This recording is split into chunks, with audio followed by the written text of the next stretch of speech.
Welcome everyone to 10-4 Broadcasting. I'm your host Patrick Morrison. Alongside me today is Kynan Jones, who is getting warmed up for the race. We'd like to give a great shout out to the wonderful sponsor of Racing Revolution League, Chapman Environmental Services and Buttkicker. Feel what you've been missing. Last week, the Racing Revolution drivers battled hard all 80 laps at Talladega. Only a few cautions came out that race, but only one winner prevailed. A driver we don't mention a lot, but we definitely have to from here on out, is Michael Bennett, who won by .128 of a second.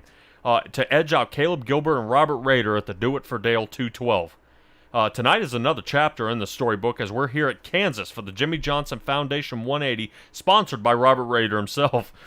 Opened in 2001, Kansas has been a blast for all sorts of drivers and car models.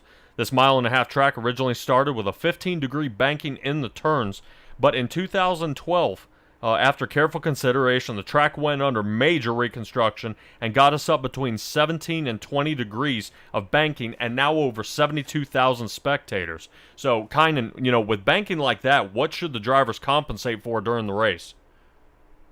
With this sort of banking, you're able to take more speed throughout the entire corner, so you're going to have to be cautious of your tire wear. With these sort of speeds and with how the car tends to slide through the corners, you will be wearing the tires, so tire wear as per usual will be a factor, but also the car's getting loose, so especially on the early run, expect people to be slipping and sliding on the edge of control.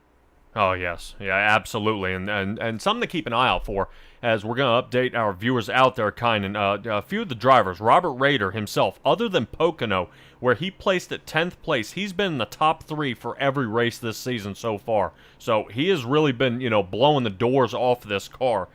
Ted Rekich, he is back here tonight in that, I believe, in that 00 machine. Glad to see him back out here. After a suspension for the Pocono race, that cost him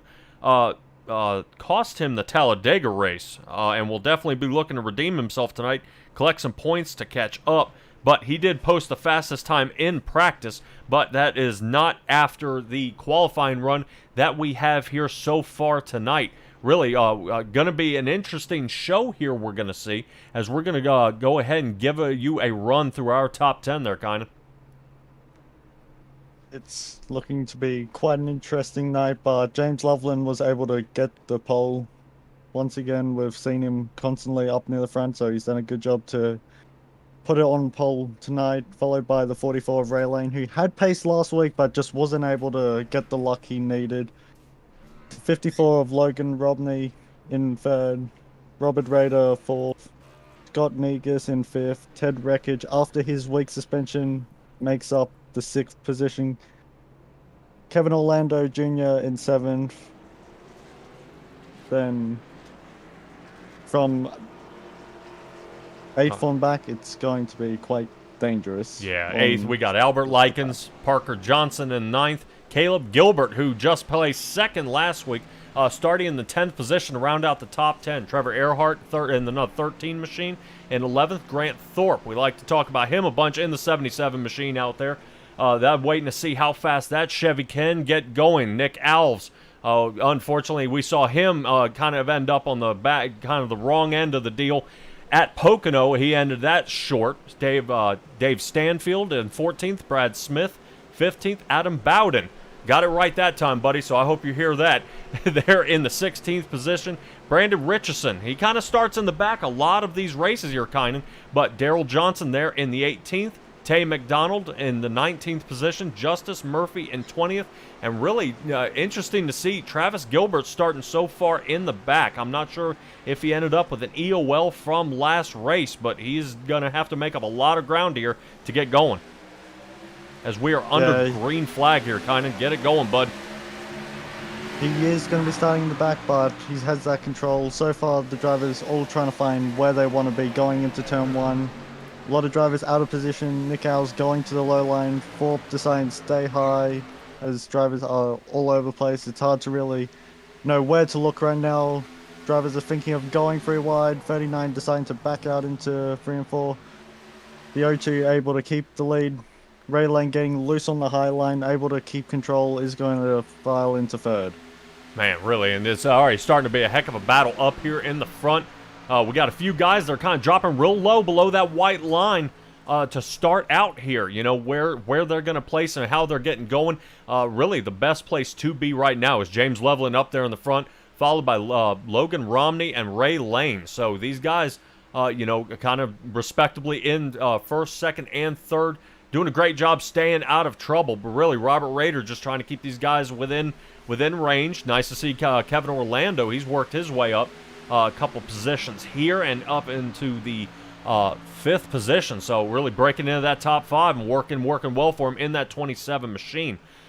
During practice here, it was about 130 degrees on the track. So these guys have been having a lot of hard time getting these vehicles to keep from blowing up. They were having a real hard time with engine temperature and the light flashing and everything else. But seeing that the track temp has dropped down to around 90, that's got to be a lot more comforting for these drivers, being able to make sure they stay out front and consistent. Yeah, with those hotter temperatures, not only with the engines getting hot, but the tires get hot, and they're going to wear quicker just from how much you are sliding on that hotter temperature more. But with these lower temperatures, you're able to have more grip and have more grip for longer. So the drivers definitely are going to enjoy these cooler temperatures, but right now we're starting to see drivers already starting to go mostly single file. Yeah, and really kind of something you want to keep going there. They had a little bit of a late start today in the race in Revolution League, but no fear, these guys are getting under control and around here. We're going to go ahead and give you a quick recap after these guys had that 30-minute warm-up tonight. We do have 120 laps tonight. These guys will have about 4 sets of tires to get around here. A competition caution will be thrown at lap 35, so keep out for that number up there in the top left of your screen of what we're going to be looking for, and no other planned stoppages until we have a winner. So, man, really, it's going to be a blast here tonight. Again, we'd like to thank you for joining 10-4 Broadcasting, sponsored by Admin Box. And another major sponsor of the Racing Revolution League is Chapman Environmental Services. Chapman Environmental Services proudly offering broad-spectrum regulatory compliance, permitting, field sampling services, and more. Visit ChapmanES.com. As Kynan, we are looking here really locked in. You know, what I'm looking at is Kevin Orlando really fighting Ted Rekich there on the inside, as Ted Rekich looks like he gets the upper hand and works his way around. You know, what is the advantage of dropping below that white line there, kind of on that bend? Right now, further travel, dropping below the yellow line, it just makes it so you can kind of cut the course a little bit. It is permitted that you are able to, so you're just able to take more of a straight line, so you're not wearing the tires through that cornering phase. But you've got to be careful when coming back onto the track, as if there's a car above you and your spotter doesn't call it out, you'll collect them. So that's why you see a lot of drivers cut below, just because then they can kind of straight line the travel and then also lift up a little bit and save a bit of fuel without losing too much time. Yeah, and we're kind of noticing a couple different lines. Some guys taking the high line, taking the low line. I do notice a lot of fading. They're kind of starting low and then fading up the track. As long as, you know, the spotters are on their game so far tonight, that shouldn't be a problem. But you kind of taking a look there at the 13 machine, Trevor Earhart there was, you know, starting on the bottom and notice kind of that slight fade up. So I'm curious to see how that's going to end up with these guys crossing up down the front and backstretch. But we are just about almost 10 laps, no caution, no issues, and really no car contact so far. So this is great. I mean, really, you know, normally you kind of see everybody bump, bang, let everybody go, but we will keep an eye out. Looks like Ted Rekich is getting a little upset behind Logan Romney there. Kind of wants to get a good run here, but is getting boxed in by the 54, the 27, and the 48 machine there. You know, really starting to, you know, get him a little upset. You know, with a few of these cars out here. Yeah, Robert Rader went 0.3 faster than this group of cars that Wreckage is currently stuck in. Just having that cleaner is helping Rader just pull away, but you can just see once you then get trapped behind a car and then the car is also then running on the low line, it's hard to really find a way to pass. Orlando looks to be able to try to carry some sort of mid-corner speed, but you just see the 54 Rodney just be able to carry that extra momentum on the high line onto the straightaways. Yeah, 4 Ford machines up in the top 5. The only Toyota remaining there is Logan Romney kind of battling up here in the front. Looks like 48 of Parker Johnson kind of bit the wall there a little bit. We noticed that during practice he's had a little trouble with that high line. He says his car feels good in the high line, just every once in a while, it seems to unsettle itself. The suspension kind of unloads, and he kind of goes up there and clearances the right side of his car, but he's got to be careful, and you don't want to do that too much. To where then drivers move up to then start running the Kyle Larson line. You just get into the wall once, that damages the car, then it starts getting tighter. So then you go into the next turn, and then it gets tight again. And then you're in the wall, and then next minute you've destroyed the car. Luckily, iRacing hasn't got the tire cut down yet, so it's a little bit more forgiving than what it would be in real life, but just having that bit of aero damage will be slowly starting to affect the car, depending on how hard you get into the wall. Yeah, we're kind of taking a look back here at Scott Negus in the 39 machine with David Stanfield in the 31. Looks like Justice Murphy's going to go ahead and give Stanfield a little draft help on that outside line to help him get pushed around. Scott Negus is doing pretty well there, keeping his distance and getting moving up front, but he seems to kind of be losing any help from anybody in the back, really kind of keep him competitive, so he may have to file back in line. But man, look at that, as these guys are getting separated really well. 53 machine is down. It looks like Robert Rader may be down and out. We'll keep an eye on that. Like I said, we were worried about overheating. I do not know if he now has an engine problem. We'll keep an eye on Robert Rader. But we're going to float up here to Richardson, who's moved up into the 10th position. Really on the move so far there, kind of. Yeah, there's been multiple drivers that have just been able to make their way through the field, so to make it up as far as he has so far on a track like this, it's been a very good job by him. But also Nick Owls has made his way up the field, as well as Earhart. So a lot of drivers are making up the ground that they probably expected themselves to. Yeah, but really what I'm noticing is James Loveland. Dude, this guy has got almost a 2-second lead so far, only 16 into this race. Really, it's going to be a great run for him so far, as long as no mistakes or anything like that. But we do have that competition caution, so I'm curious to see how that works out for James Loveland in that 02 Ford machine. How we can stay out front, as Ray Lane definitely having to make up a lot of ground here. He's not slow at all. He did post the fastest time of a 31.33 on the track so far here tonight, but it's just, it seems the tire fall off, not by much. I believe only 32 thousandths of a second slower that last lap than James Loveland. If you kind of want to crunch some numbers, that's not too much, but boy, he kind of kisses it right off the wall there as we were looking at that there, Kynan. But really, it's, he's not slow, but he's got a lot to make up, as now he is over 2 seconds. Yeah, he's got to start thinking about his tire wear and wondering how bad is it, and then as the race will progress and we start getting into the pit stop, he might go a little bit easier on this thing. Maybe he went a bit too hard, as we also saw that he got that massive slide earlier in the race, so maybe he's just burnt his tires up, but Loveland is just riding on rails right now. And we're looking at Robert Rader still down in pit road. I do not know if he had some engine trouble there, but that is definitely going to probably cost him this race, seeing how well these guys are doing. Other people are noticing Stellar Stella out there in the chat. Nice start, everyone, and I couldn't agree more. Look how these guys are going too wide coming out of turn 4 here, really being able to dice it up and keep this thing close. But man, look at that. Everybody giving each other a little bit of room, but everyone racing very, very hard, as we get to see a couple more cars kind of going up and getting that turn. You see these guys kind of getting that wall, the outside wall into turn 1. Do you think it's just from the extra speed from the front stretch, and and them coming up and kind of clipping it there? You come up at quite an awkward angle, so if you are trying to open up turn 1 a bit too much, then it's very easy to get into the wall. But because of how you're kind of clipping the wall, it doesn't really do too much damage, but if you hit it a bit too hard, then it will do damage, but that should be fairly obvious. But when you do that, the biggest thing you need to worry about is just cars around you. If you get caught on it ever so slightly and then that kills your momentum, I've had it happen, which is when you then hit the wall, it then breaks some of your momentum, and then the car behind doesn't expect it to be that sudden, and then you get rear-ended, and then suddenly you're piling up. Yep, and Grant Thorpe working his way up into the 7th position, so really a man on the move, doing a really great job there. Travis Gilbert starting in last, working his way up into the 14th, kind of sneaking up on the outside of Parker Johnson there. Ooh, boy, got to be careful. Good thing the spotter was on their game right there to see that one happen. We didn't want to see kind of a messy pile up there to ruin this great start here, as we are 100 laps from the end of this thing.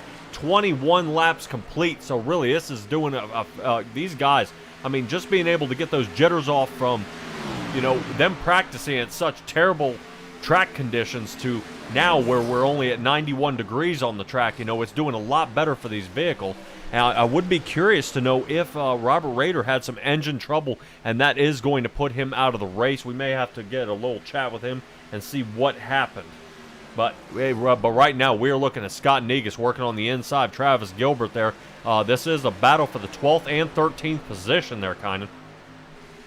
Yeah, it's, as you can see, very close racing. Kansas is a very popular track between fans and drivers. It allows to be able to be raced very tightly, but also it has speed, but it can also have some very big wrecks, as we've seen in real life multiple times in the past. Yeah, we kind of took a little peek there in our screen. David Stanfield took a huge chunk out of the right front of his vehicle there, and is definitely, we kind of see it rubbing the tire there a little bit, so he's got to be careful. I know that the tire wear is starting to be a factor, but if, you kind of got to break it down is really that when that competition caution comes out at 35, you've got to put tires on this thing and give this thing another run. Because loosening up this early in the race is not really where you want to be and to end up at the end. You want to stay up here and be competitive, but we are starting to spread out a little bit here. James Loveland still in the lead. Ray Lane, 2.5 seconds behind him. Kevin Orlando behind him.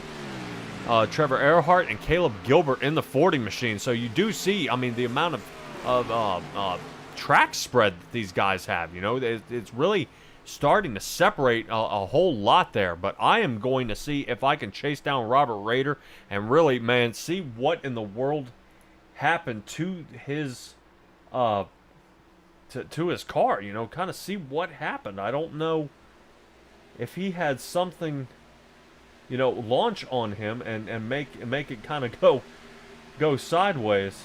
Let's see if we can get Robert Rader down here in the chat. Robert Rader, you got a copy?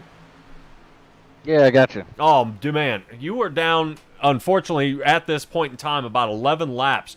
We did notice they were saying something about engine overheating during practice. Is that what kind of got you tied up in here tonight?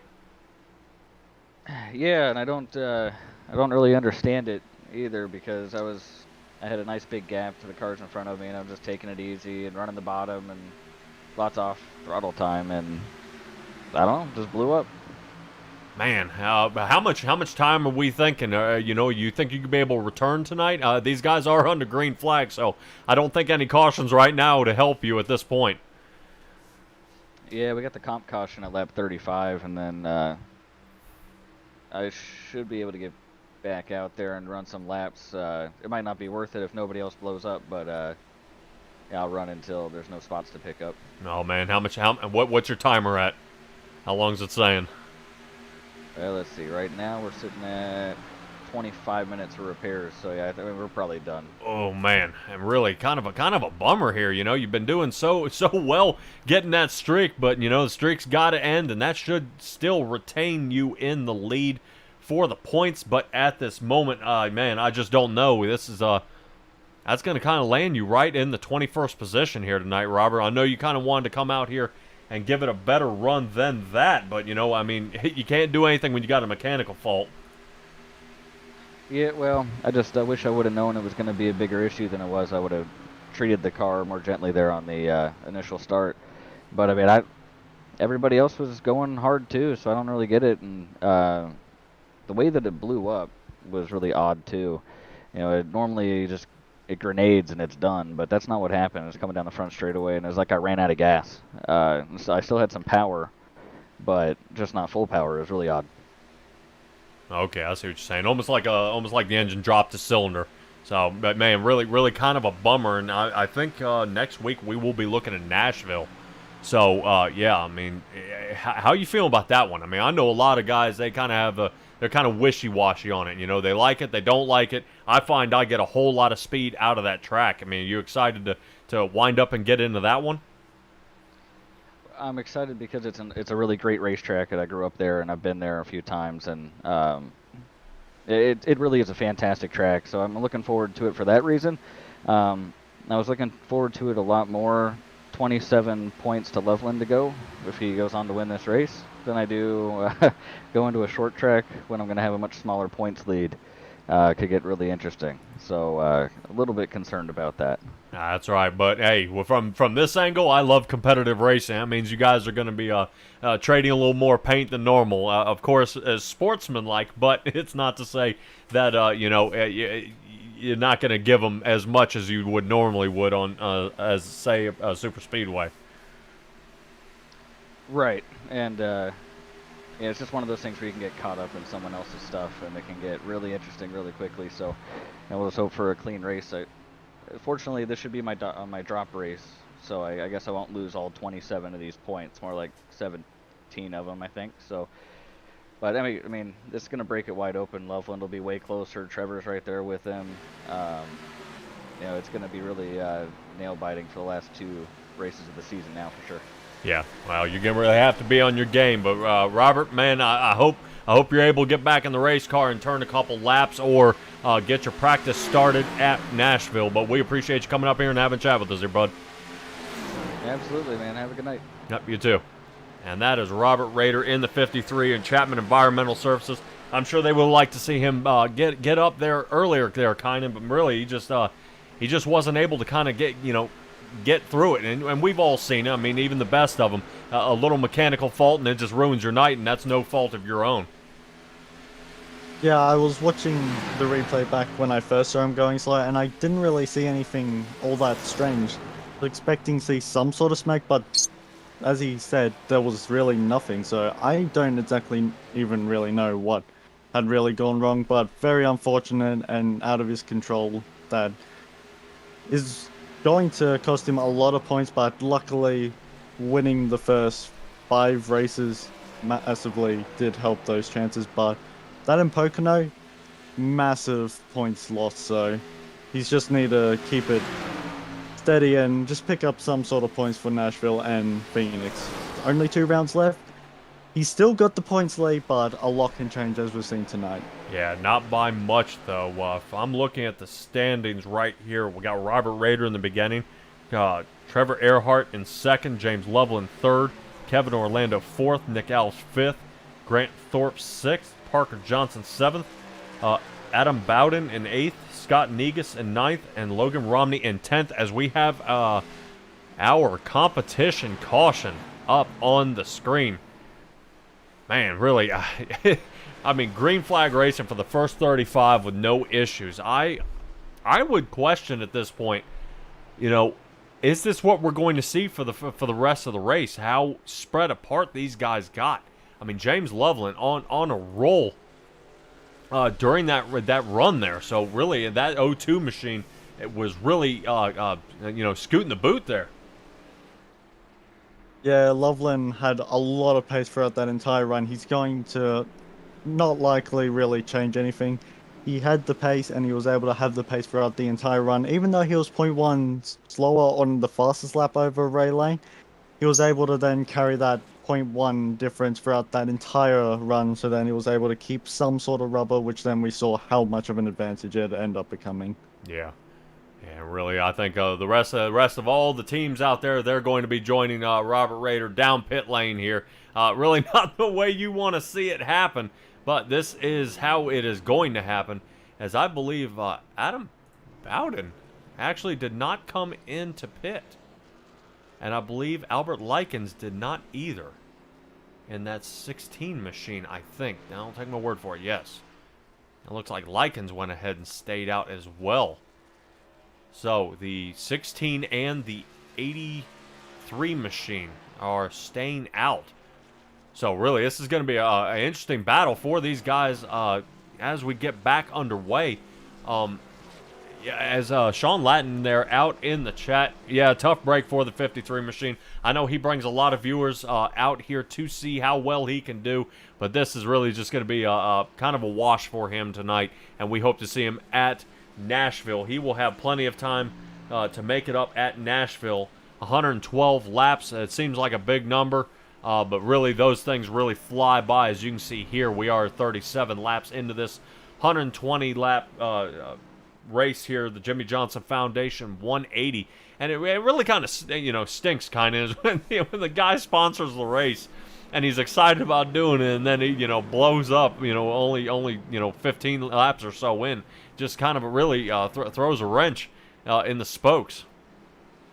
Yeah, that's real unfortunate. To sponsor the race, you're like, this is the one race I want to do good. I've got my name on it. This is the time, and I'm going to be sponsoring a race in the league that I want to be the race for I want to be the best at next season, and this suddenly fills me with a lot of dread looking at how Raiders' luck has changed for tonight.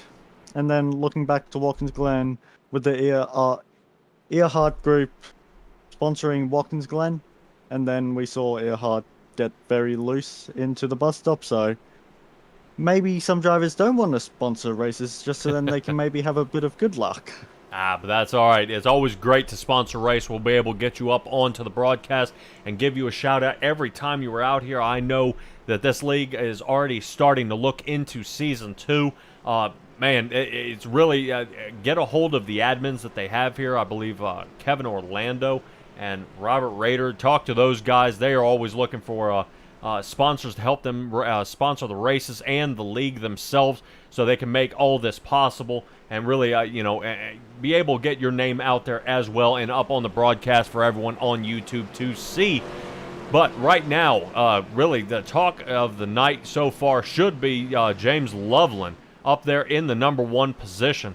Really, what is he going to be able to do to get this thing squared away for tonight? As I am looking to see how we get... Come on. There we go.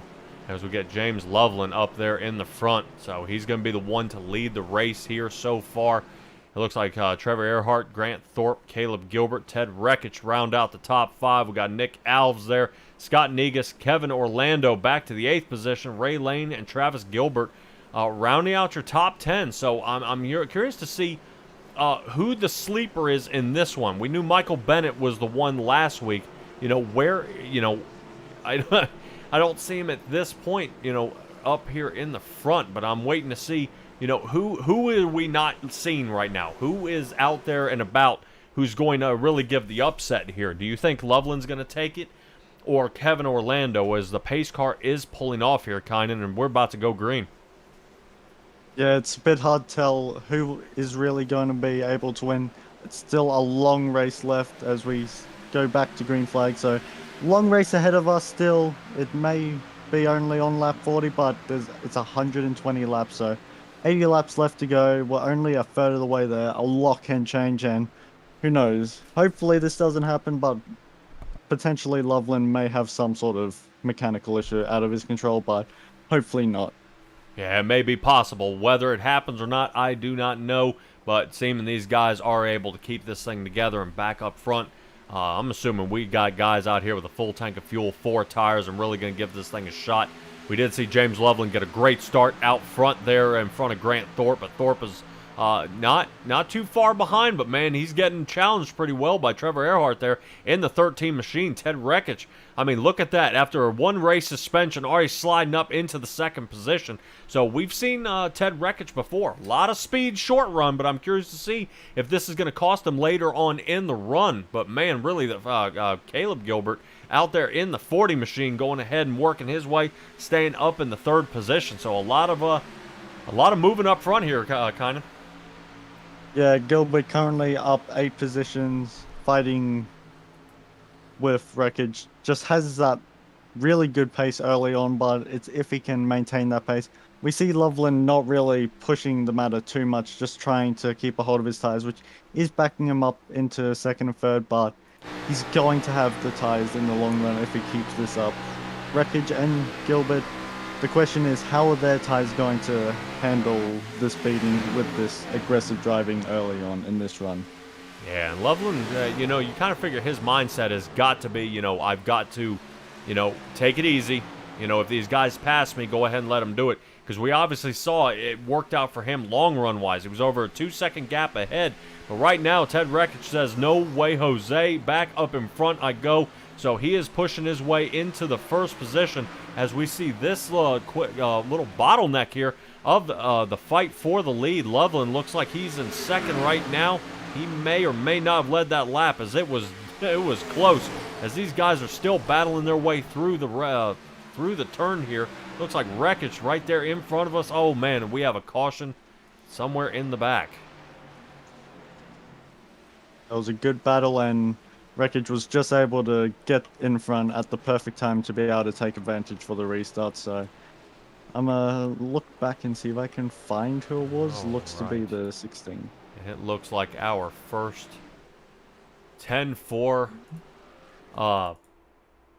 replay here. Caution. I mean, I'm almost stuttering pretty bad here because I'm not quite sure what exactly happened. I see, let's see, 16? Not sure. I'm thinking, here we go. Let's see, as we are tuning in here to Justice Murphy in the 12 machine, let's see if we can see what exactly transpired of this situation here. Oh, man, it looks like Parker Johnson got to his inside, turned him into turn 1. Yikes. See. All right, car's still mobile, I think. We'll see. He's pretty banged up on the back there, but we have seen Justice Murphy pull out of this and maintain. So let's go ahead and get us a chopper view of what exactly happened to this car here, really, to see what got this battle really pushing on here. Maybe it was just a miscommunication. Yeah, it looks like look on the inside of Stanfield. Whoa. Yeah, it looks like the 48 just kind of got hung up there. And we're gonna actually. Yeah, go ahead. From my perspective, it looked like the 12 was just drifting up the track to try take advantage of opening turn 1 up a little bit, but there was a small bit of netcode that pulled him into the 48. Oh yeah. We're going to definitely take a ride along here with Parker Johnson. Let's see how that wheel work happened and see if something weird happened, maybe a bump in the track or netcode. I hate netcode, but hopefully that wasn't it. Let's see what happens here. Ooh, boy. Yeah, it looked a little weird. I did see the wheel kind of shift back and forth just a little bit there, but really just not enough room for the two of them in the same spot there, Kynan. But, man, we're going to have to see if Justice Murphy or Parker Johnson can retain and get back underway on this as we go back live. Looks like Parker Johnson's still there. Justice Murphy, we'll have to see on his vehicle in that 12 machine. He is still in pit as well. Yeah, wow. All right, so Justice Murphy is already 1 lap down. So I don't know. I don't think that 12 machine is heading back to the garage yet, but we'll keep an eye on those. Right now, you're saying the 16 machine. That one, Albert Likens in the 16 machine is 3 laps down. Robert Rader's 31, so his night is most likely done for tonight. He's going to give it a good shot and hopefully at least be able to get that Chapman Environmental Services car back out here. But really, this is kind of wasted his race there. It looks like Justice Murphy has maybe no. Oh man. For a second there, it kind of told me he had taken it back to the garage, but I think they may be tumbling up back and forth whether he is or is not. So we'll kind of keep an eye on that, whether he is. Looks like actually Travis Gilbert went ahead and came down pit road so far. Dave Stanfield came down pit road. And Brandon Richardson came down pit road. Looks like Kevin Orlando, Nick Alves, and I believe the top 8 up. So Logan Romney would be the last one of the pile that did not pit. Up front there, I believe, is in that 54 area, is in that 54 machine. So Ted Wreckage in the lead with James Loveland there, Caleb Gilbert 3rd, Trevor Earhart 4th, Grant Thorpe 5th, Ray Lane 6th, Scott Negus 7th, and Logan Romney, like I said, are the guys who did not pit, who last pit on lap 37. So you have Nick Alves, Kevin Orlando, Brandon Richardson, David Stanfield, and Daryl Johnson rounding out, getting back to the 13th position. And these guys may have gotten another set of tires, seeing this thing starting to loosen up a little bit, as we are 1 lap till green, and these guys are going to line up. So Ted Rekich gets his choice of lane, and it believes he is going to, let's see what he's doing. Kind of playing a little mind game there with James Loveland. Looks like he's going to go ahead and take the inside lane, which seems to be favorable on the restarts. So James Loveland starting from the outside here, Kynan. What do you think?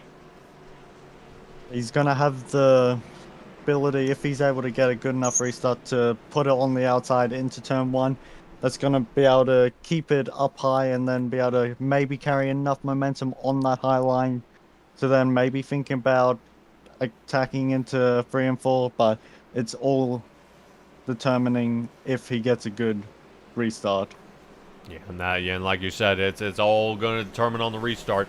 And I would totally expect to see Caleb Gilbert get a great jump on this thing and kind of jam Loveland high into the turns into 1 and 2. So he's the 40 machine. He's got to be awake. And Trevor Earhart has to be easy on that throttle in case James Loveland isn't able to really plant and stick this one. But they are going to line up for that Geico restart zone, and we will see how this is going to unfold. He's in the zone. Green. There he goes. And off they go, Kynan. So it looks like that 40 machine, like we were talking about before, is able to go ahead and get a great restart, and hopefully possibly going to push him into turn 1 here up nice and high. Really, that's going to be a heck of a job for him, as it looks like Grant Thorpe may be able to go ahead and take advantage of that restart as well. Loveland just looked like he wasn't able to have a good enough time getting it going, and that just bogged him down, and we can see how much time it has cost him. But maybe he wants to just take it easy and just ride behind, save a bit of fuel, save some tire, but still it's unfortunate to lose that track position. Yeah, and seeing what he's been doing so far, James Loveland seems to have the long run car. If we have another caution like this, it's really going to play out of his comfort zone with having to do the back and forth and doing these short runs. But right now, short runs, Scott Negus is liking that. He's up in the 7th position, going ahead and trying to put a little work there on Ray Lane in the 44. These two Fords right here are really starting to, get some speed here and hopefully be able to get into the top 5. But, man, it is not going to be easy there, Kynan. Yeah, it's one thing to then be up behind someone, but when the tires start wearing, and if you just use the tires a little bit too much, then you're going to have an even harder time trying to get past. So it's all good to be faster than the car in front, but it doesn't matter unless you can get past them. So he's got to then maybe think about saving some sort of tire and just trying something different to maybe be able to get him on the long run. Yeah, I'm curious to see if anybody from that 4-Star Industries team running there, if Kevin Orlando and Nick Alves are kind of able to kind of team up here and see if they can get a good push up front. I'm sure they're real happy about Caleb Gilbert up there in the 2nd position, one of their teammates, at least getting a top 3 area there. But really, this has got to really kind of line some of these guys up and figure out how to get going. We do see it as kind of a little tumble here, as I believe, if I'm not mistaken, that Robert Rader's the only one out of the 4-Star Industries who is not in the top 10. Caleb Gilbert in 2nd. We got Kevin Orlando 9th. Nick Alves, he's in 10th. And I was going to say, and Logan Romney is up there in the 7th position. So, at least 4 out of the 5 drivers are in the top 10. So, great job by 4-Star Industries race team so far. But, they are not going to be getting this easy here. We got BDE Motorsports. It looks like Grant Thorpe. He's up there in the 4th position, but he's kind of waiting for Justice Murphy to get back out on the track. But I believe Justice Murphy may have... he's only 4 laps down at this point, so I believe that car is back out on the track. Let's take a little peek. Justin Murphy. Oh, man. Yeah, he may be broke. I'm showing 54 laps down here, so I believe he is taking that back to the garage there. Man, what was I going for there? Brain kind of locked up there. Kynan, your turn. That's a bit mean of you to do that to me. Right now, drivers just seeming to take it easy, just trying to play a bit of a long run game. We saw this at Dover, drivers just taking it easy, and we end up going that entire race green. So not quite the same tonight with that caution between the 48 and the 12, but still really good and clean racing going on. Yeah, Ted Reckich doing a great job staying out front, but Caleb Gilbert hot on his tails. We're going to rotate up there to that 40 machine. Only 2/10 off the lead there, so he's really got, keeping it close. Interesting to see maybe Caleb Gilbert's doing something unusual for his race styles, actually kind of taking it easy and waiting him out here. Like I said, we see Ted Reckich, I'm sure probably knocking the cobwebs off a little bit from not being able to race last week at Talladega. I know that brings a lot of people and a lot of viewers to see that here at 10-4 Broadcasting and the Racing Revolution League. As we see right there, Ted Reckich takes a huge chomp of that wall. Wow, it was a close move there by James Loveland going ahead and checking up and getting out of the way. But I do not know if Ted Reckich has a mechanical issue, as that car is way on the slow.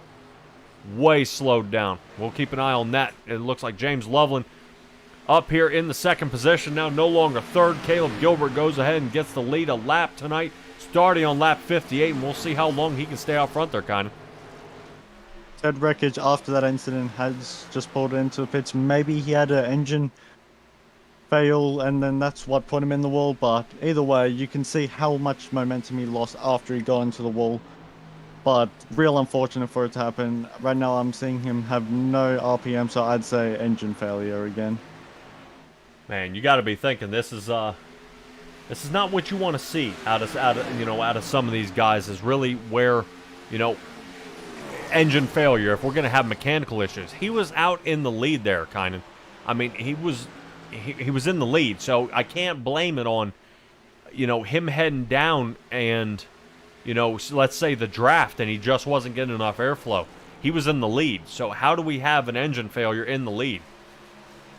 Maybe drivers just running a little bit too much tape on their cars. That's just not giving the engines enough airflow through the radiator, and then it's just overheating slowly over time. Even though they're in clean air, they're still just not getting enough airflow. But he's still in the pits. I'd say that's going to be night over for Ted Reckich, right as you were saying something about him. Man, and really, that's going to kind of tear him apart. I don't like seeing that happen for him, as Ted Reckich in that 00 machine has gone ahead and called it quits so far. Whether he'll be able to repair and get back out, I do not know. If Robert Rader is still out there waiting for it, he may have a chance, but he's got a lot of ground to make up as we're rotating back there. I believe I saw Stanfield give that wall a new greeting there and kind of sharing some of his paint scheme with it. He's still having a little bit of trouble kind of staying off that wall there. And that adds another aspect to this here, kind of, is, with the amount of times these guys, you see them kind of rubbing the wall a little bit, and you kind of see them, now we're overheating and blowing up. I mean, right now, for some of these, kind of the same thing of what's going on with these cars is, you've got to be nervous. You're racing your race, you're doing a great job, and then now your car's giving up on you. So I know a lot of these drivers out there, if they're having the same problem, you got to be, thanking your lucky stars you made it just one more lap. Yeah, I've just been watching a little bit further back. The 54 got into the wall 2 times in a row into turn 1, so as the race wears on, mental fatigue starts kicking in, and as drivers are trying to keep their car on the high line, it's just getting into the wall, and that's partly the reason why I don't actually really like this track. And it could also be because I don't really have that much skill with riding up against the wall. Yeah, shouldn't be too bad. Air temperature is at 86 degrees tonight, so still a pretty warm night for these cars. I'm sure the humidity may be playing a little bit of deal, but it looks like we got a few people out there in the chat who can help us. Looks like Ted Reckich and Justice Murphy said blown engine. So yes, Ted Reckich is most likely done for the night. Great showing him coming back out here, getting the lead some laps, so hopefully that will be able to tick off some of those points in the chase, but really not being able to finish is going to be a killer for him, but he hopefully will be able to go out and give this thing another run at Nashville.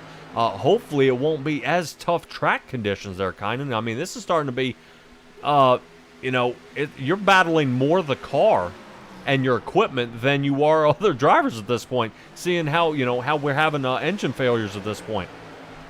Yeah, it's very peculiar and adds a new wrench to the works. It's something that drivers may have not considered, so maybe under pit stops they're just lowering their tape a little bit just so then the car can get a little bit more airflow. But having cars just expire out of nowhere, even in clean air, it's something I haven't really seen in iRacing, so it's cool, but it's real unfortunate for those that are being affected by it. Yeah, and it's gonna be a killer. Some of these guys are just gonna have to be really careful whether how they get around here. So taking a little look here at Brad Smith in that 8 car, working his way underneath the 16 machine. That 16 machine, I believe, is 3 laps down. So a little battle here in the back for a few people we don't see very often out here on the track, but hopefully able to work their way back up there. Pit stops can change everything. Grant Thorpe up into the 3rd position, really kind of hanging out there with James Loveland, maybe going ahead and giving him a little bit of attitude right there in that 77 Chevrolet. But man, this is interesting to see. We're not seeing Caleb Gilbert break away the same way James Loveland did before the competition caution. Yeah, right now it just looks like maybe Loveland is just managing his tires still, but still has that pace. He knows he's got the pace for the long run, so maybe he's just laying back but not letting Gilbert pull away too much. Yeah, and when you're saying things like tape, we're seeing these engine failures. If we're able to remove any sort of tape from the car, I understand why they would do it. You kind of want to apply a little more front downforce, not as much air going through the vehicle. You want more going around, but at this point, if you were to remove the tape off the front, would it be more beneficial, or is it going to change the entire way your car handles throughout the race? Well, depending on how they've decided to go about making their setups, some drivers may also do some spring configurations just to maybe help that depict how the car drives, or maybe they've just decided to play a little bit more cautious with the tape. A lot of different factors that it's hard to really tell what drivers have decided to go, so it's not until the race is over and we know where they finished will the drivers know if they went the right direction. Yeah, as we're seeing a little bit of a battle here, right direction. Nick Alves getting up into the 9th position, staying out in front of Daryl Johnson there in the 8. I know we did see Daryl Johnson battling back there a little while ago. It was kind of getting almost 2-3 wide there down the front stretch, but now we're just starting to see these guys starting to kind of pick and choose when to start picking up the pace and getting around some of these cars. Also, something to look at. Kevin Orlando here taking on Scott Negus in the 39 machine, his 27 Pennzoil car. Let's see if we can get if he's going to be able to get enough speed. But like we were saying before, with the tape there, kind of is just is drafting may be a killer here. You get behind somebody now. Not only do you have tape, restricting the airflow, but now you're going to be, drafting somebody where there's now no airflow in the front, So you're going to see him kind of draft a little bit and then have to pop out, and then draft a little bit and then pop out, which, you're going to have to kind of weigh your options, whether you're just going to try to battle him with the car or see if you can stay in the draft as long as you can.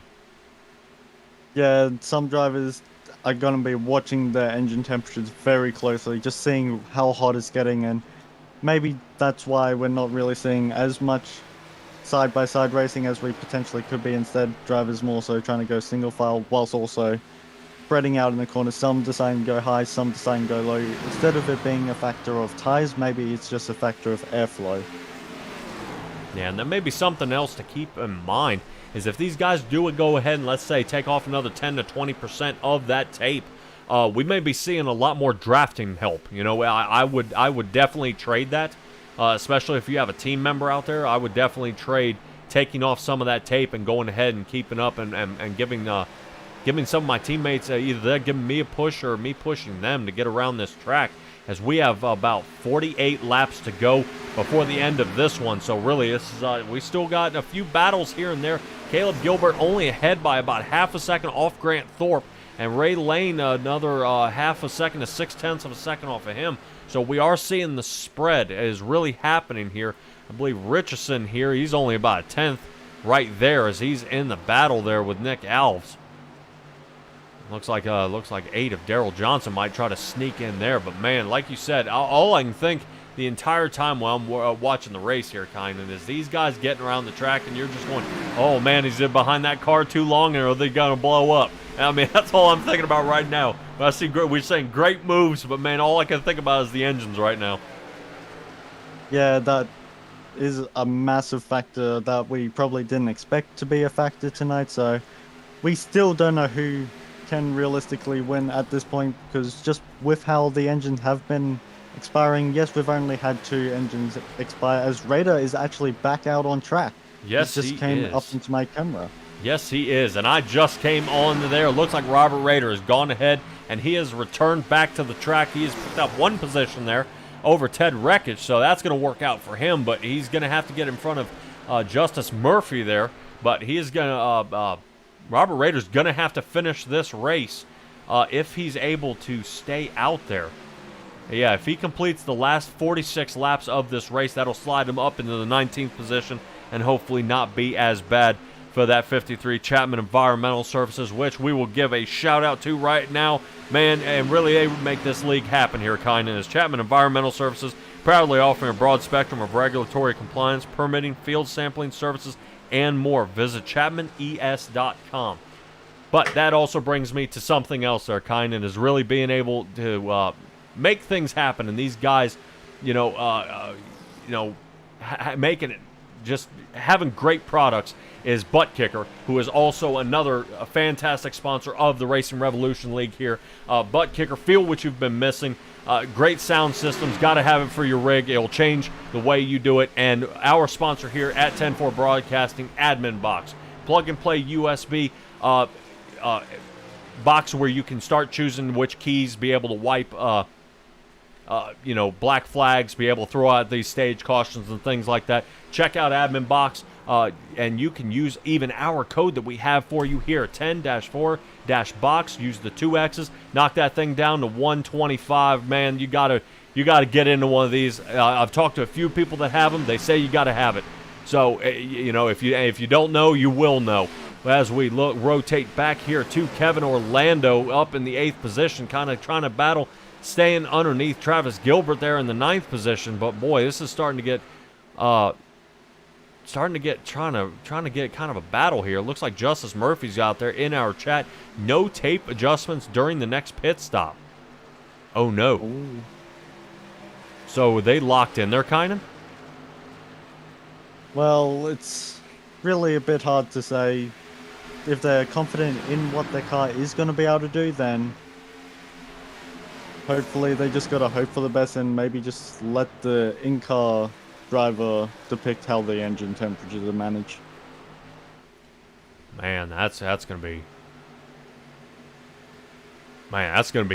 tough. If you aren't able to make a tape adjustment now, what you see is these guys are locked into what they have, which is a fixed setup race. And if it's a fixed setup, they really can't.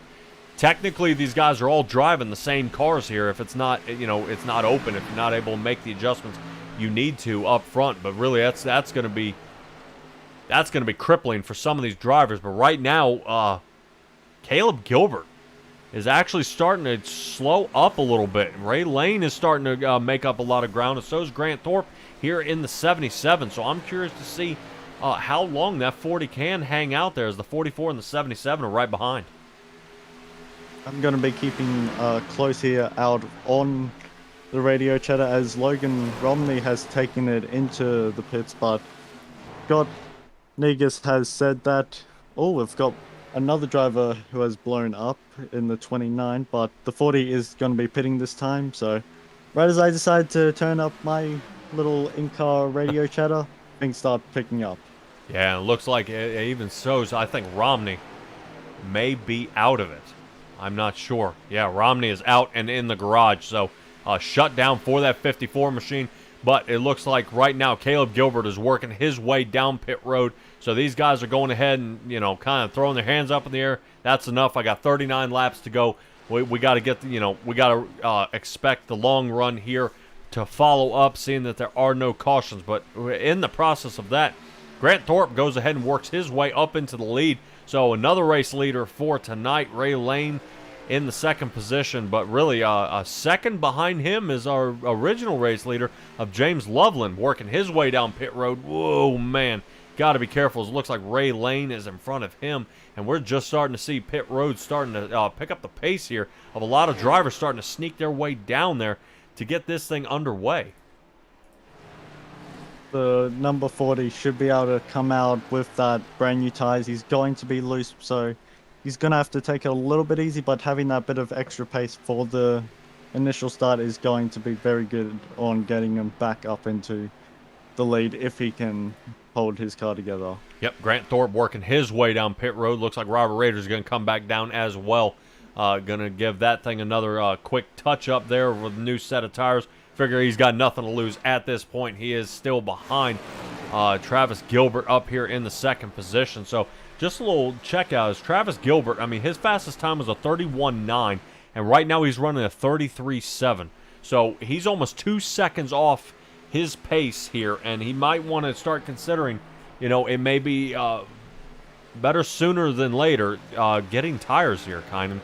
As really as we see, I believe he's right behind Richardson here, who has now obtained the lead now as well. Going to go ahead and give one lap lead there and get probably down pit road after too much longer. Tay McDonald in the second, not the second, in the 2 car, looking for a second, but boy, he's got a lot to make up there, as he is over a second and a half behind Travis Gilbert.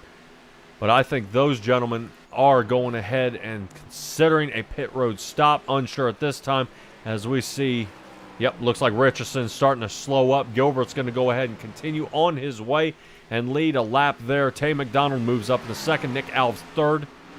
David Stanfield in the 31 machine has still yet to pit in the 4th position. Daryl Johnson in the 8 car in 5th. So right now, a lot of these cars haven't pit yet. James Loveland in the 9th position has pit, but he's a lap down, so he's still got a lot of ground to make up, seeing if these guys can get back out front. Yeah, just having that extra speed. Thorpe and Loveland deciding to split a car, so that was very close, and luckily they were able to make a workout. But Thorpe just having a lot more grip than Loveland, seemingly, so not sure what has happened to Loveland's pace. He's just dropped back massively compared to what he was at the start of the race, but if a caution comes out, then it'll be all thrown up into the air again. Yeah, and Loveland, you're right. I mean, Grant Thorpe did pit 1 lap later than James Loveland, but he has walked right on around him. So I don't know if, Grant Thorpe's going to have his hands full of Loveland later. But, when we're coming down with only 34 laps to go, these guys have really got to start picking up the pace here and getting back on track for the speed that they need. Nick Alves still has yet to pit up here, 46, and David Stanfield has yet to pit. So the 24 and the 31 machine not really considering pitting just yet, which is really interesting to see. Man, I just don't know if the fall-off is going to get him here, kind of. Yeah, they pitted later than everyone else around them, so maybe they took 10 laps newer tires for that pit stop on lap 46 opposed to lap 36, so maybe they like factoring that, but we'll really only be able to really tell how that strategy works out. Maybe they're wanting extra tire wear for the end of the race and maybe hope for a caution as cars are cycling around on old and new different usage of tires, so maybe they are banking on that, as David Stanfield announces over the radio pitting in this time. Yep, he is working his way down pit road. Really a big mover tonight. He is 13 positions up from where he started so far. So really great job for him being able to lead a lap or so. But Caleb Gilbert right now, he has got to have that thing to the floor, as Grant Thorpe's only half a second behind him, and another 4/10 behind him is James Loveland. So, really it's going to be great seeing Caleb Gilbert going ahead and trying to pull away. But, you know, Grant Thorpe, man, in that 77 machine, he is on a tear right now, trying to keep him close. As we saw before pit, you know, Grant Thorpe was actually reeling him in, and they got around him. But we're interested to see how this plays out.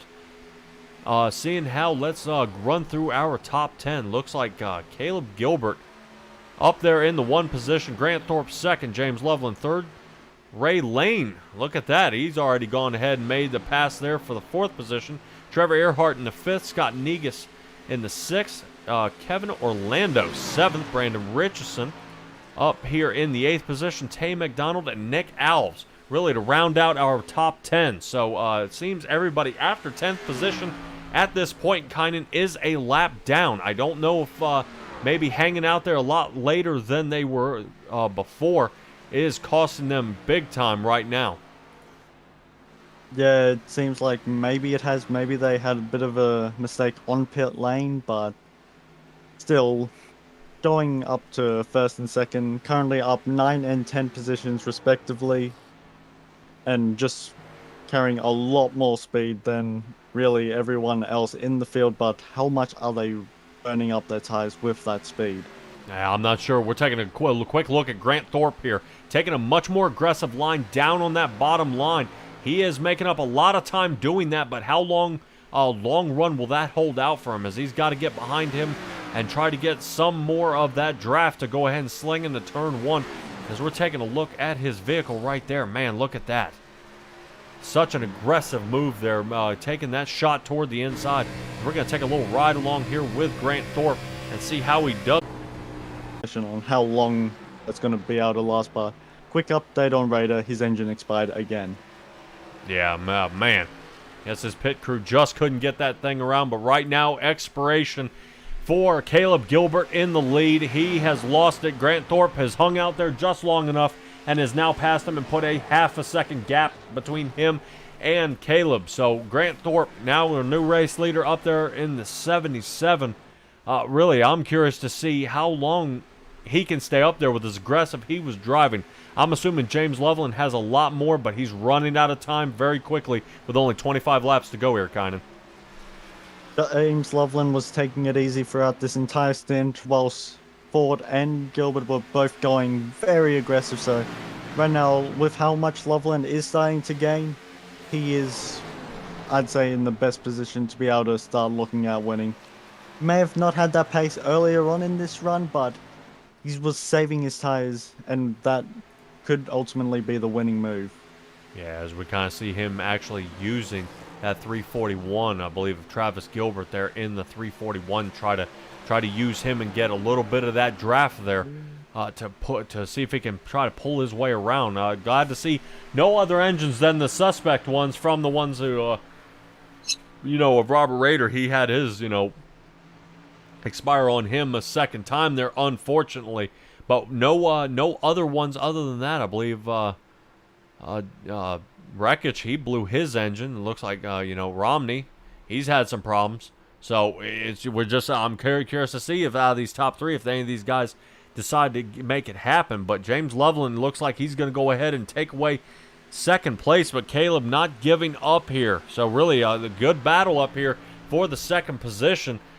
Getting going here if James Loveland can go ahead and dive and see if he can fade up in front of that 40, but it may jam him too early.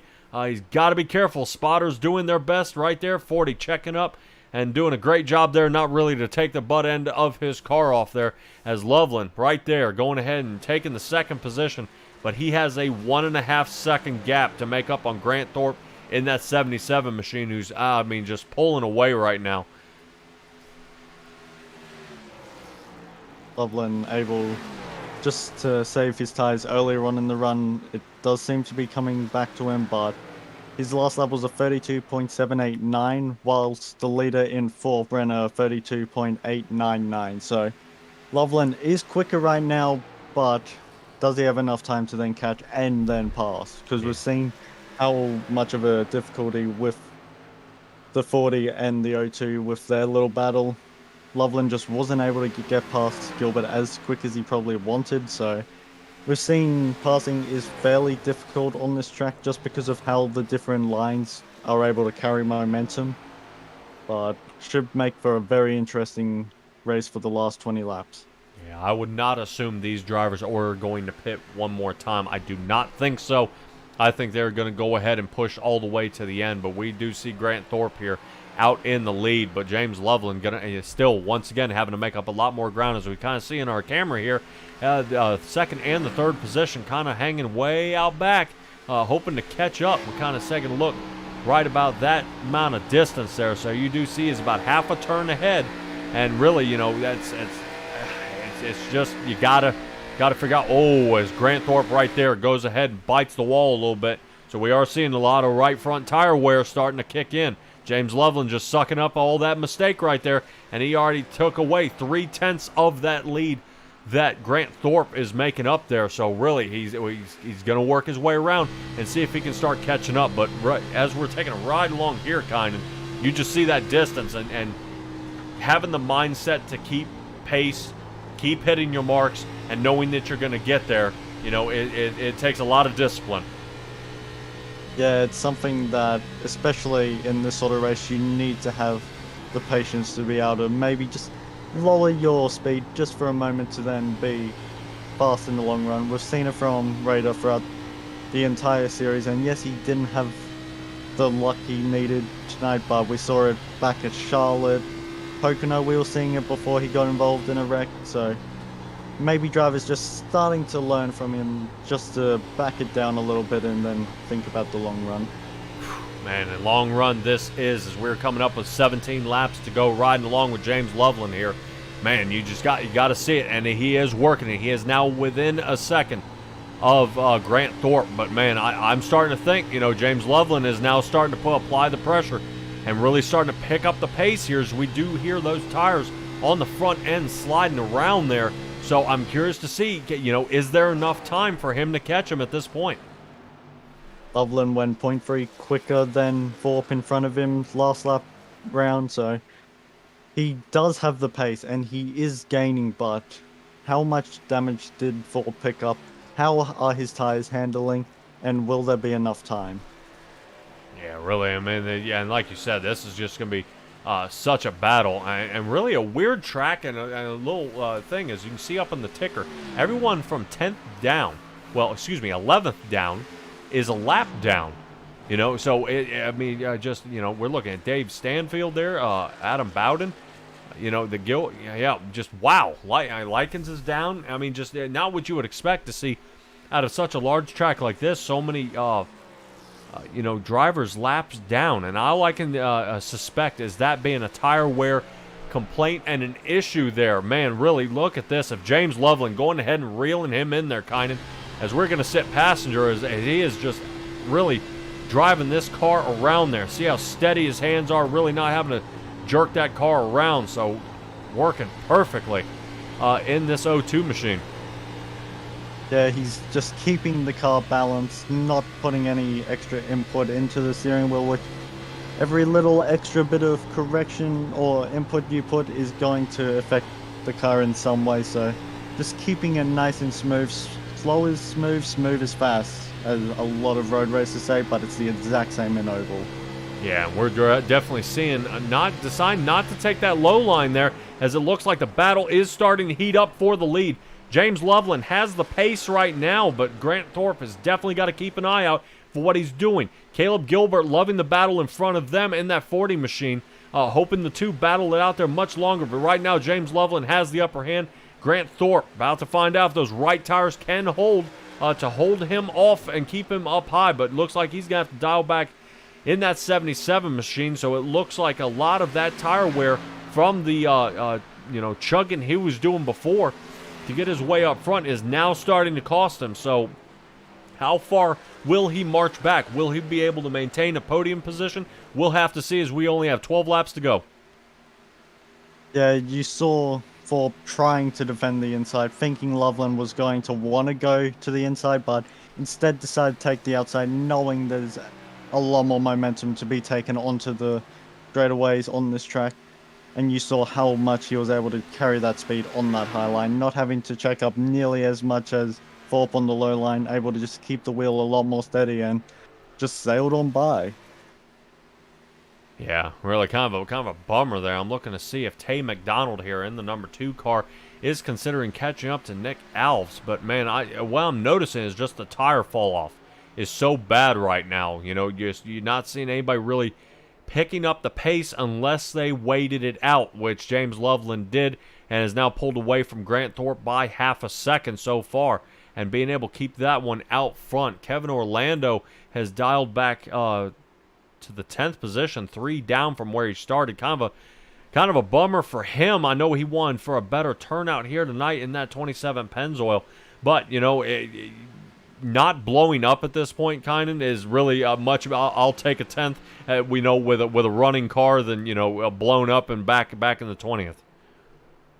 Yeah, it's unfortunate that he's gonna be finishing around 10th if it finishes how the order currently is, but just being able to pick up those extra couple of points on his rivals is going to go a long way in the championship. Just a couple points here and there will slowly start to add up over the season as we're also getting close to the season finale. Now's the time that you really need to not make any mistakes and just keep it all clean. Yeah, and somebody not looking to make a mistake right now. We are seeing that battle heating up for Nick Alves and Tay McDonald. This will be for the 8th and 9th position here, getting their way up to the front. I'm curious to see that number 2 car of Tay McDonald starting to really push that thing and get it around. That 24 Chapman vehicle, man, he's really having to wheel that thing around. I mean, these two Chevys here, I'm curious to see, you know, wow. Yeah, we definitely see that 24 car just having a hard time keeping this thing wrangled in. That way he can get it pushed around the track. But Chapman Environmental Services still has a car on the track here tonight, and they got to be at least enjoying that, especially with Nick Alves here placing a top 10. Looking to try carry some sort of momentum on the high line, but the two just having that extra grip on the long run was able to get past the 24 fairly simply and is going to be looking at just pulling away as we come to 7 to go. Yeah, really interesting as we all see that Nick Alves, he did pit on lap 89. Tay McDonald pit on lap 87, so I thought maybe two extra laps might help here right at the end, but that is not the case right now.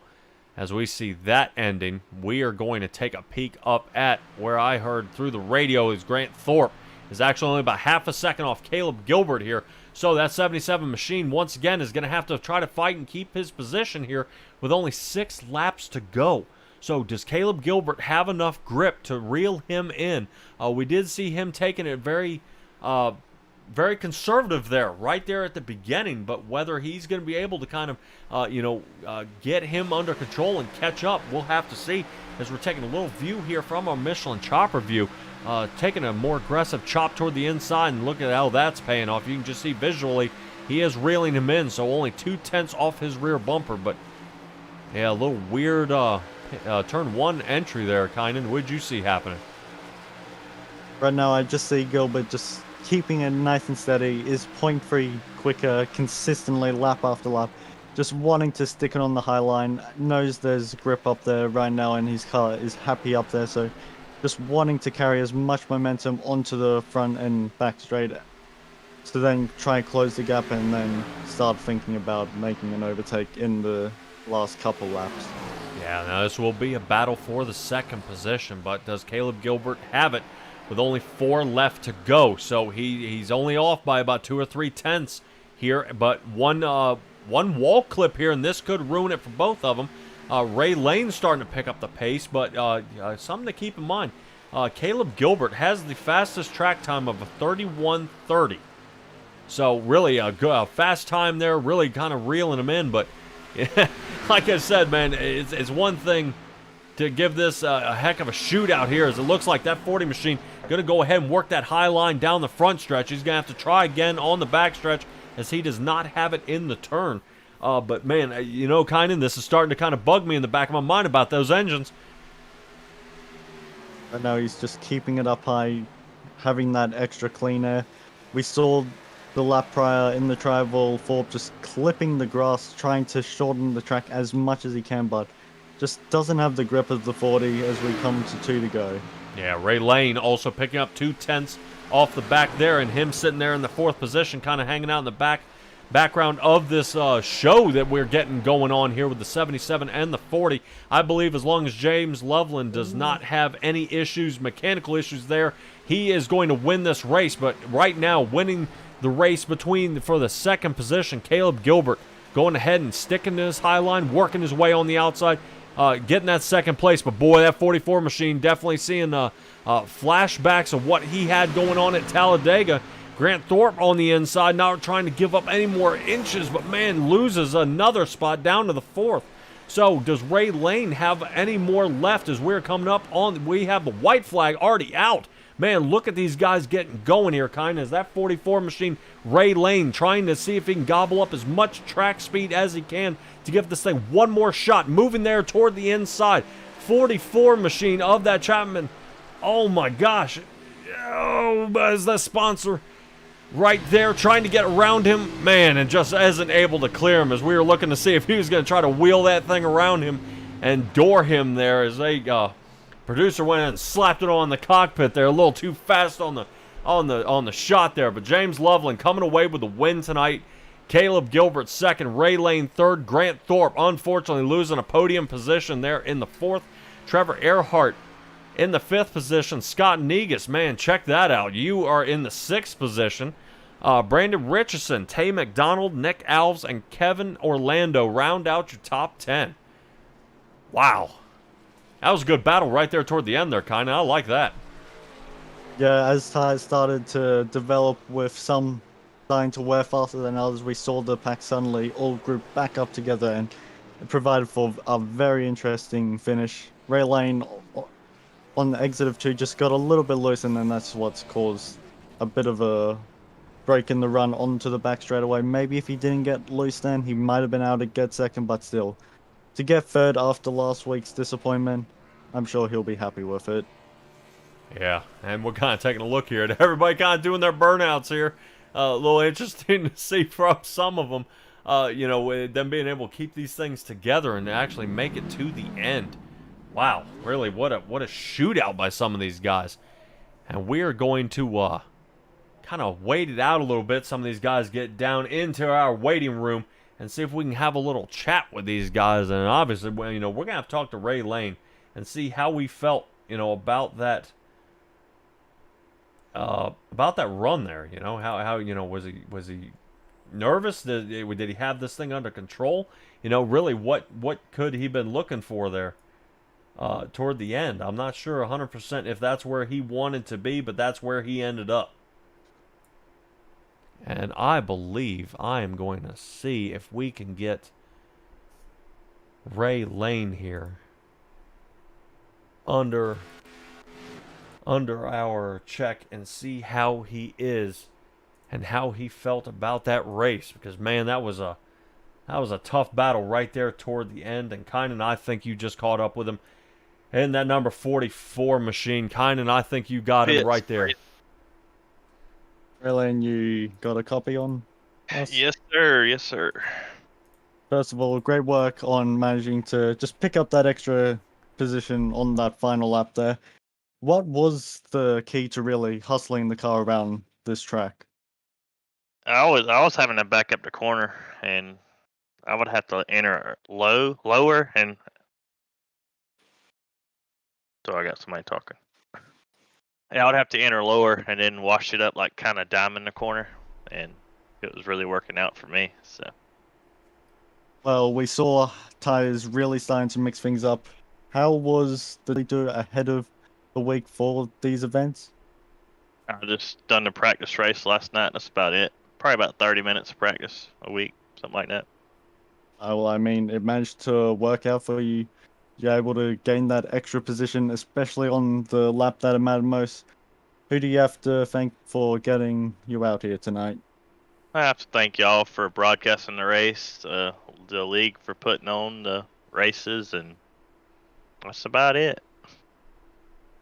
Oh man, and Ray Lane, great job there, bud. I wasn't sure if you were gonna be able to get out there for that podium finish. But man, really, Grant Thorpe put up a heck of a fight. I wasn't sure if you guys were going to get that 2-for-1, but you made it happen. And I'm curious to see if you can get another top 5 at Nashville next week. So we will let you rest up and get ready for that race there, bud. All right, thank you, man. All right, and there's Ray Lane. Really, what a battle there toward the end. But somebody who kind of kept his cool there, kind of, and worked his way up to the front, without panicking, without, getting nervous, is Caleb Gilbert. Caleb Gilbert in that number 40 machine. You got a copy there, bud? I got you. Man, I'm fairly certain I talked to you last week, didn't I? You did. In this same position. P2. Oh man, we got Nashville coming up next week. How are you feeling about that track? Are we going to see you in the winner's circle that time? I think that probably not. I'm not great there, but I think that's going to be one that comes down with everybody that's mad at each other. Who's going to take it out, and then who gets through. That carnage. But yeah, we'll see. Yeah. Well, we'll definitely see as your patience here tonight. We saw you lead some laps out front. You were able to kind of keep calm, cool, and kind of stick out for that long run. Honestly, I thought we were going to have a lot more cautions than we did. And we had a lot of guys blowing their engines. Were you having any trouble out there with engine overheats or anything like that? Absolutely. I went in thinking Kansas, run the top line, stay there. Somebody side jobs me. Give them the room, be patient with it. The whole engine heating thing threw me for a loop. Because you had about 3 laps before it got way too hot, and that's where you saw a lot of people blow up. So there's a lot of managing that, and unfortunately I couldn't, run the race I wanted to run the whole time just because of that. And then the guy, James, running the bottom, majority of a run, I think it cooled him off a little bit more, and it really helped him out. So shout out to those guys for adapting on the spot. Yeah, and really, we did notice somebody running on the low line was Grant Thorpe. Notice he passed you, he got going, and then unfortunately, just the tire wear. So, I couldn't say maybe the inside line was the best line. We saw you right there in the final 5 laps to go, wait it out, kind of stay there on the outside, and prove that outside line would hold. Was that kind of the game plan? Did you consider, getting lower and trying to pass underneath of him, or was the high line really the way you were going to go? Yeah, I was going high line the whole time. I've noticed at Kansas a lot of times, especially in the Xfinity car, if you switch what line you're on, you go 5 on the bottom, you go 5 up top. For whatever reason, it makes your car do wonky things. You get really tight when you do that. So I thought it was pick a line, stay there the whole time no matter what. And then, of course, with running up top, don't get into the wall. I only got into it once, just a little bit. So I don't think it hurt me in the long run, but that's the biggest thing, is stay in one of those 2 lines and stay in there the whole time. Wow, and this is just kind of it was interesting to see how it played out toward the end. I wasn't sure if you guys had enough speed. Ray Lane there being able to make up as much ground as he did as well. He was picking up almost 3/10 a lap. You were as well there for a little while. But yours was a more slow and steady. You kind of tick off about 2/10 here, another 3/10 there. James Loveland, I believe, at one point almost picked up half a second, changing his race line there right toward the end. And, it just goes to show the amount of patience and discipline you have for the end of the race here at Kansas. It's got to be a great feeling up here in the P2 position. I know you wanted to win. Is there anything you could have done to get there? I think going back to the natural caution that happened around lap 55-60, I actually wish I would have came in and got tires. I think that's the only thing I look back on and could have done differently to help me win. Just because at the end of that first run, I pitted a lap later than I wanted to, just to make sure I could make it to the end. So I wish I would have pit there. We had, I think it was 2 sets of tires still in the box. So you always hate wasting those if you get the opportunity. Right. Especially with all the people blowing up. Yeah, I think if there was a caution about lap 95, I think there wouldn't be a soul out there that wouldn't pit and give it a shot, because we did see almost a 2-second fall off between when you guys have fresh tires and when you decide to pit. So that was definitely a turnaround. Pitting 1 lap early or late could make or break this race, but it seemed to work out for you. very well up there in the second position. You did finish tonight, but really, we're going to let you get back to your race team there and get you ready for Nashville. But first, we got to hear the shout-outs and all the people that decided to check you out tonight. Shout out to 4-Star Industries. They picked me up this week. So as of now, going to be running with them next year. Sorry for my dog in the background, if you can hear that. But shout out to those guys for believing in me, picking me up. So hopefully we can piggyback off this and, get better each week. Oh, man. All right. Well, I'm glad to hear that you made it in that 4-Star Industries there. Have to keep in mind if they're going to what they have coming up for this upcoming season. If you make, I think, the cut, I think they're only going to 4 drivers. So I'm curious to see in Season 2 what you guys come up with there. If you retain a position there, or if 4-Star Industries may separate into 2 different entities, because they do have a lot of great drivers in there. But, man, glad to hear you joined up with them, and we will catch you next week there. Absolutely. Appreciate what you guys do. Yeah, not a problem. Caleb Gilbert in the 40 machine. Really fast car tonight, and really I enjoyed seeing every piece of that. And we are going to cut to a commercial real quick and bring James Loveland down here for our winner.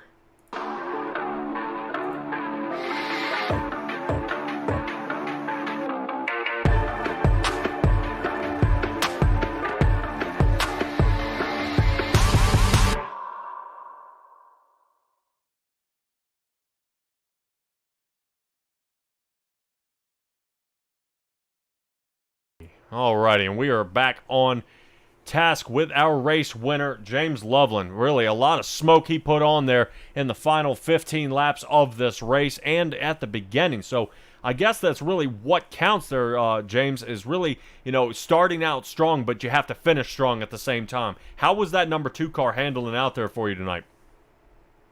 Up and down. I mean, I was really cranking, and then all of a sudden after that competition caution, I just got really tight, and so did my one teammate Trevor. We were just plowing, and I just couldn't get anywhere, and managed to stay with those front runners, but I was just trying to hold off until I got to that pit stop. And then after that pit stop, I just tried to manage my race at the end, not burn up my tires, and let those 2 guys up front run for the lead, and ended up working out the way I wanted it to. Man, awesome. Well, we had 3 drivers, at least I know that at least 3 drivers tonight lose their engine. Was that ever a concern for you during the race? Yeah, definitely.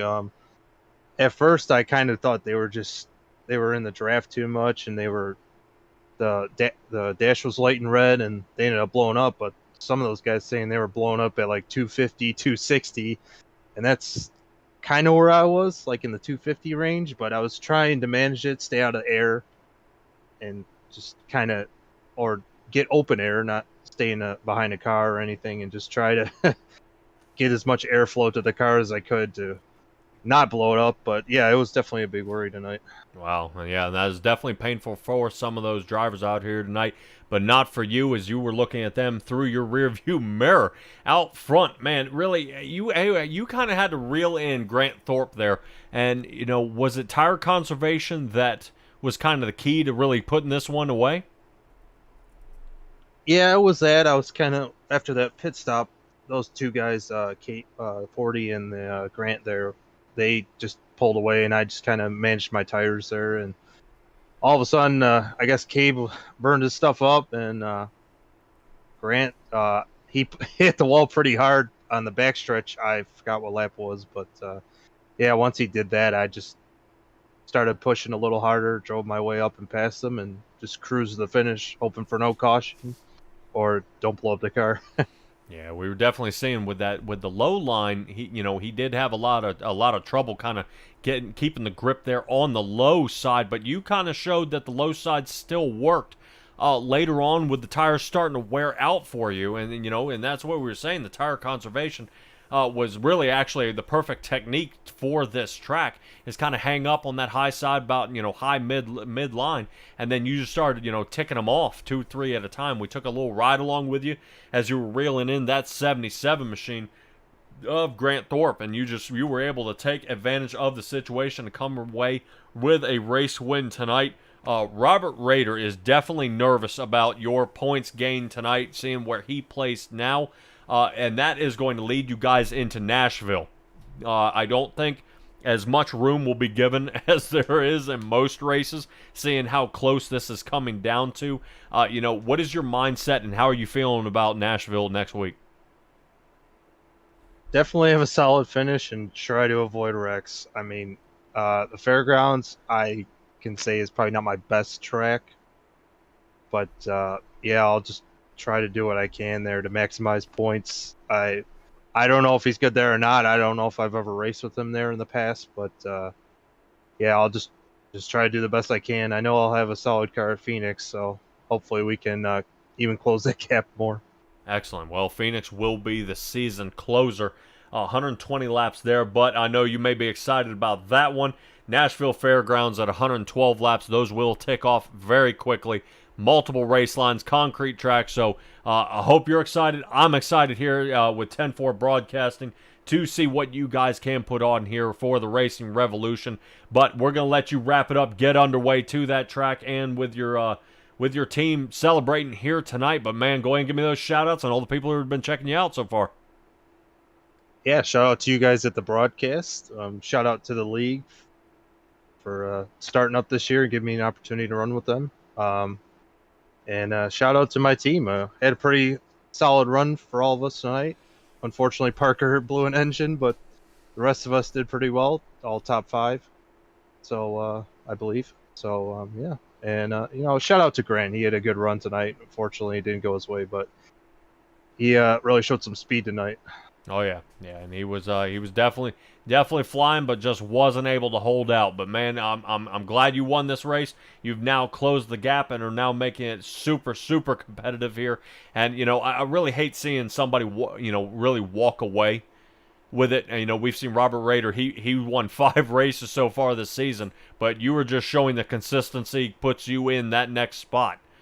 So a couple mess ups by him, and now this puts you in the hot seat, to make this thing happen. And I'm excited to see it happen. So James Loveland, great race tonight, bud, and I hope to see you next week. Alrighty, thank you guys.